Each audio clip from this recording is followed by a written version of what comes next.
wabarakatuh.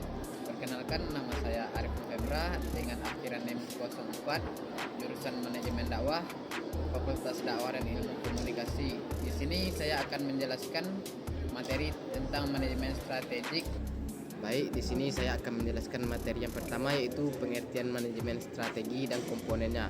Jadi, manajemen strategi ini adalah proses sistematis untuk merumuskan, melaksanakan, dan mengevaluasi keputusan lintas fungsi yang memungkinkan organisasi mencapai tujuan jangka panjangnya. Ini melibatkan analisis lingkungan internal dan eksternal. Menurut Fred R. David tahun 2017, manajemen strategi adalah seni dan ilmu dalam merumuskan, mengimplementasikan, dan mengevaluasi keputusan-keputusan lintas fungsi yang memungkinkan organisasi untuk mencapai tujuannya. Selanjutnya itu komponen manajemen strategi. Secara umum, manajemen strategi ini terdiri dari 3 komponen. Yang pertama yaitu perumusan strategi. Tahap ini berkaitan dengan menentukan arah dan rencana strategi organisasi. Kegiatannya itu meliputi yang pertama analisis lingkungan eksternal, yang kedua analisis lingkungan internal, dan ketiga penetapan visi, misi, dan tujuan organisasi, dan yang terakhir itu pemilihan strategi. Dan komponen yang kedua yaitu implementasi strategi. Tahap ini adalah proses untuk menerjemahkan strategi yang telah dirumuskan ke dalam tindakan nyata. Beberapa tindakannya yaitu menyusun rencana kerja dan kebijakan operasional. Yang kedua, mengalokasikan sumber daya manusia. Yang ketiga itu membentuk struktur organisasi yang sesuai dengan strategi yang diterapkan. Dan yang terakhir itu membangun budaya organisasi dan sistem motivasi yang mendukung pelaksanaan strategi. Dan komponen yang ketiga yaitu evaluasi dan pengendalian strategi. Tahap ini itu merupakan proses untuk menilai sejauh mana strategi yang diterapkan ini telah mencapai hasil yang diharapkan. Baik, materi selanjutnya itu manfaat dan proses manajemen strategi. Yang pertama, manfaatnya itu arah dan tujuan yang jelas. Manajemen strategi ini membantu organisasi memiliki visi, misi, dan tujuan yang jelas, sehingga aktivitas dan keputusan diarahkan pada pencapaian sasaran tersebut. Yang kedua yaitu peningkatan efisiensi dan efektivitas. Dengan strategi yang tepat, organisasi dapat memanfaatkan sumber daya secara lebih efisien dan efektif. Dan untuk menghindari pemborosan dan peningkatan produktivitas. Yang ketiga yaitu meningkatkan daya saing. Melalui analisis lingkungan dan perumusan strategi yang tepat, organisasi dapat menciptakan keunggulan kompetitif yang membedakannya dari pesaing. Dan yang keempat yaitu kemampuan adaptasi terhadap perubahan. Lingkungan bisnis selalu berubah. Manajemen strategi ini membantu organisasi lebih tanggap dan adaptif terhadap perubahan tersebut. Yang kelima yaitu peningkatan koordinasi dan komunikasi. Proses manajemen strategi mendorong koordinasi antar bagian dalam organisasi karena semua bekerja menuju tujuan bersama yang telah disepakati. Yang keenam, pengambilan keputusan yang lebih baik. Dengan data dan analisis strategi, keputusan manajerial ini menjadi lebih rasional dan berbasis informasi. Yang ketujuh itu meningkatkan kepuasan dan motivasi pegawai. Keterlibatan pegawai dalam proses perencanaan strategi membuat mereka merasa dihargai. Dan yang terakhir itu mengurangi resiko kegagalan. Perencanaan yang sistematis dan berbasis analisis membantu organisasi mengantisipasi ancaman dan memanfaatkan peluang sebelum masalah muncul. Selanjutnya yaitu proses manajemen strategi. Proses manajemen strategi terdiri dari 3 tahap, yaitu pemulisasi strategi. Tahap ini berfokus pada perencanaan dan penyusunan strategi yang akan digunakan organisasi. Yang kedua yaitu implementasi strategi. Tahap ini adalah pelaksanaan dari strategi yang dirumuskan. Dan yang ketiga yaitu evaluasi strategi. Tahap ini bertujuan untuk memantau, menilai, dan memperbaiki strategi agar tetap relevan. Selanjutnya materi yang ketiga yaitu model analisis lingkungan dan prosedurnya. Yang pertama, pengertian analisis lingkungan. Analisis lingkungan adalah proses mengidentifikasi, memahami, dan mengevaluasi faktor-faktor eksternal maupun internal yang dapat mempengaruhi kinerja dan strategi organisasi atau perusahaan.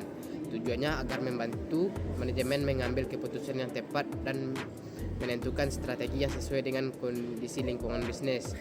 Yang kedua yaitu jenis lingkungan bisnis. Yang pertama itu lingkungan eksternal. Lingkungan ini yang berada di dalam kendali organisasi dan mempengaruhi kinerja internal.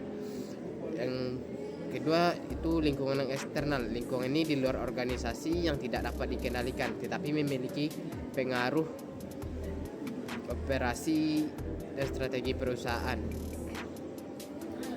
Yang ketiga yaitu model analisis lingkungan. Yang pertama itu analisis SWOT, dua yaitu analisis PESTEL. Yang ketiga analisis Porter 5 Forces. Keempat itu analisis value chain atau rantai nilai. Dan yang terakhir itu analisis kompetitor. Selanjutnya itu prosedur analisis lingkungan.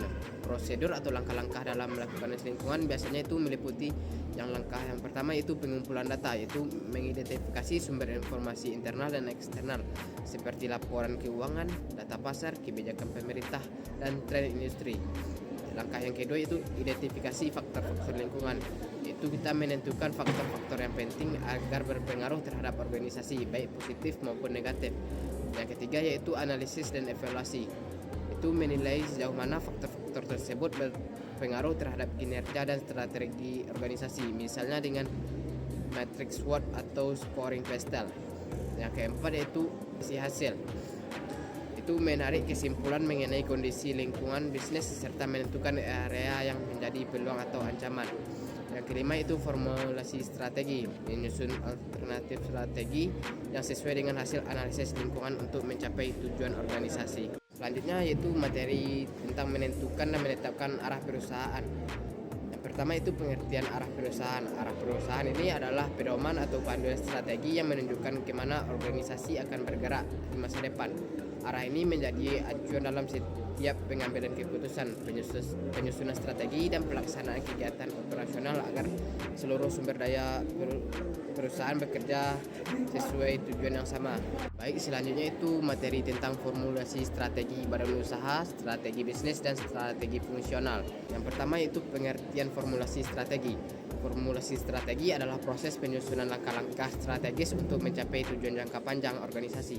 Proses ini mencakup analisis lingkungan internal dan eksternal, itu penentuan visi dan misi serta perumusan alternatif strategi terbaik yang akan diterapkan oleh perusahaan.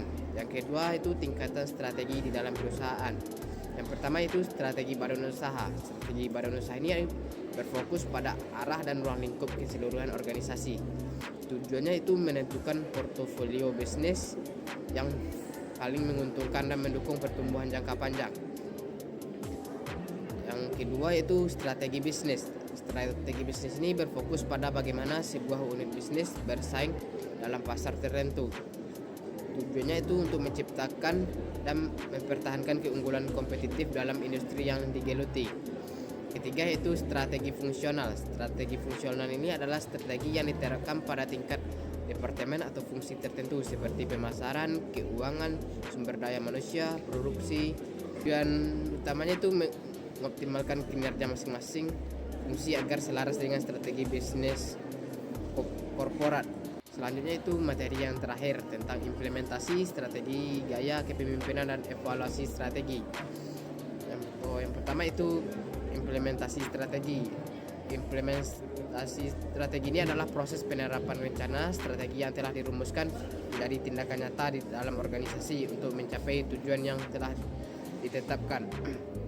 Tujuan implementasi strategi ini itu untuk mengubah strategi menjadi program dan kegiatan operasional.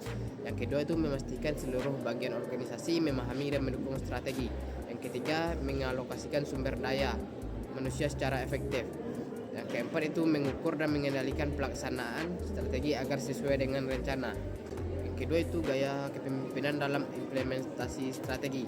Kepemimpinan berperan penting karena pemimpin menjadi penggerak utama dalam mengarahkan dan memotivasi anggota organisasi agar strategi berjalan efektif. Gaya kepemimpinan ini itu yang pertama kepemimpinan otoriter, yang kedua kepemimpinan partisipatif, yang ketiga kepemimpinan transaksional, keempat kepemimpinan transaksional, kelima itu kepemimpinan situasional.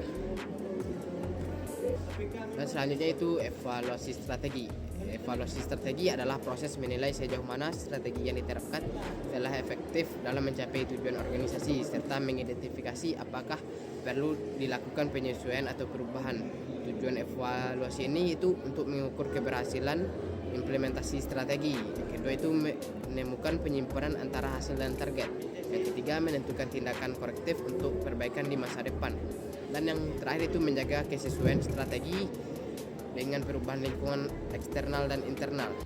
Baik, dari kegiatan yang sudah Ibu adakan tersebut, saya yang dari awalnya jarang membaca sekarang sudah mulai sedikit ada peningkatan. Dan dari saya yang biasanya kuliah hanya sekedar cuma duduk, sekarang sudah bisa untuk memahami dan menganalisis dari materi tersebut. Mungkin sekian. Assalamualaikum warahmatullahi wabarakatuh.